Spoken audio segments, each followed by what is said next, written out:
This is Pika Thoughts, a series of my thoughts on games right after I finish them. And I just experienced what is now one of my favorite infestation-style stories, A Plague Tale: Innocence.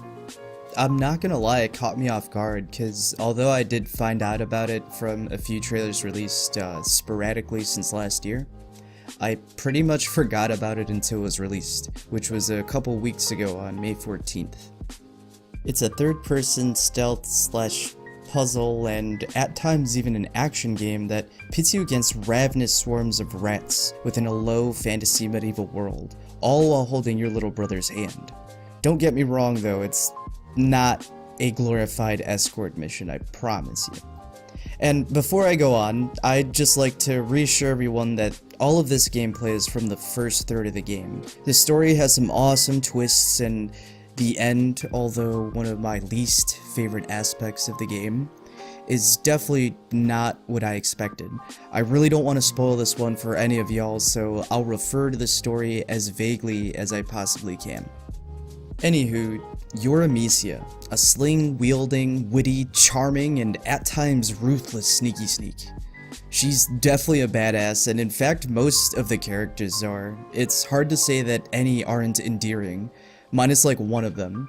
The cast is solid, but the heart of the narrative focuses on Amicia and her little brother Hugo.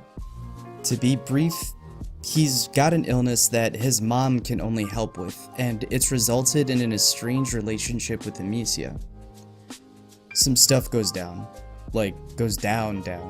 And tasked with protecting and leading her brother to safety, Amicia and Hugo dip the hell out of their home.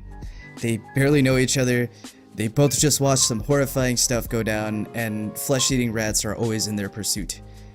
Think of The Last of Us. Ellie and Joel gradually warmed up to each other, and during its quieter moments, we got their thoughts on themselves and the world around them. A Plague Tale is similar in the way that much of the narrative is told, even down to collectibles, giving insight on the story. A quiet moment leads to a set piece, and set pieces mean stuff to do. Whether it be a guard on patrol or swarms of rat boys, most of the game is hiding and timing. There is crafting that allows for some flexibility at times. It's essentially putting points into whatever you can by using a certain amount of combinations of materials. It never feels like it slows the gameplay down, and there's always enough materials as well. It's almost enough to craft at least one upgrade at every station. You get base stealth mechanics, like throw stuff over there to make dudes move. The enemies also suffer from every stealth bad guy vision, where the length and the amount of exposure to them deems you being spotted. There are some instant deaths and instant restarts, but even when you are exposed, there are some dope elements like being able to knock enemies' helmets off to unalive them. The first death is actually a big deal, and they establish that everything Amicia does is to protect her brother, but you are by no means a powerhouse. Combat is not the focus at first, but at times it is the only option. For the most part though, the game tells you what to use, usually through a character pointing out details in the environment. But the linear design sets up for more suspense. You definitely know what they want you to feel because the game is very good at creating tense oh snap moments. My favorite, and what I think this game is worth buying over, are the rat encounters. Light scares them away and they thrive in the dark. It's pretty simple. It's something that I thought I'd get sick of, but each encounter either builds on the last mechanic introduced or relies on a new creative instance specific to that puzzle. They always felt overwhelming, and using light to move them around always felt like parting the Red Sea every single time. It was hard not to think of World War Z, a game I also did a video on, cough cough, and the ridiculous amounts of enemies on screen at once. There were piles and swarms and fields covered with these rats, and the game never skipped a beat with how it ran. Which leads me to how gorgeous it was. The light rays aren't over the top, the colors are very warm but can be very gritty and dull with mud and blood and bodies. I don't want to say the world feels lived in, but there are traces of life abruptly interrupted and over-inhabited or destroyed outright. I never got tired of looking at a Plague Tale, if that makes sense, but it wasn't perfect either. Like, some of the facial animations felt stiff to me at times, particularly in one character. Coincidentally, they're also the only character I felt had the worst performance of the game, but for the most part the voice acting is even.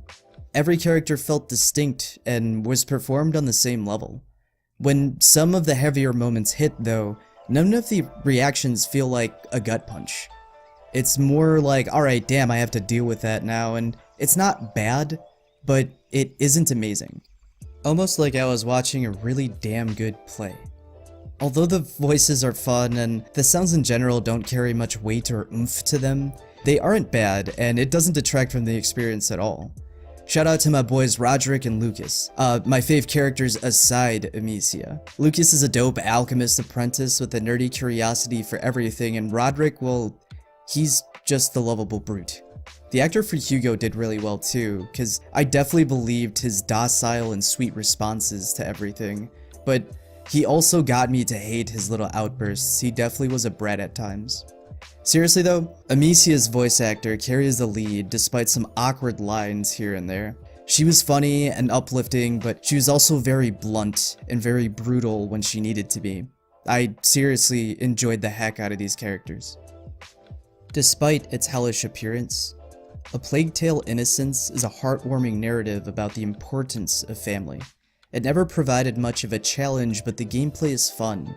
It takes liberties with established stealth mechanics and ends before anything becomes repetitive or outstays its welcome. None of its downfalls are outstanding enough to outweigh how much it does so dang well. You'll spend anywhere near 12 to 13 hours completing its 17 chapters, but it's all solid gameplay, and I think it's worth the asking price of 45 bucks.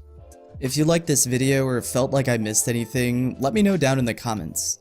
You could suggest games, tell me whatever it is you're playing, or add some memes over on all of these social media. And y'all can expect a video next week on Layers of Fear 2, so stay tuned for that. But in the meantime, y'all can check out all of these reviews for now. Thanks for listening to me ramble on A Plague Tale: Innocence. This was Pika Thoughts. Peace.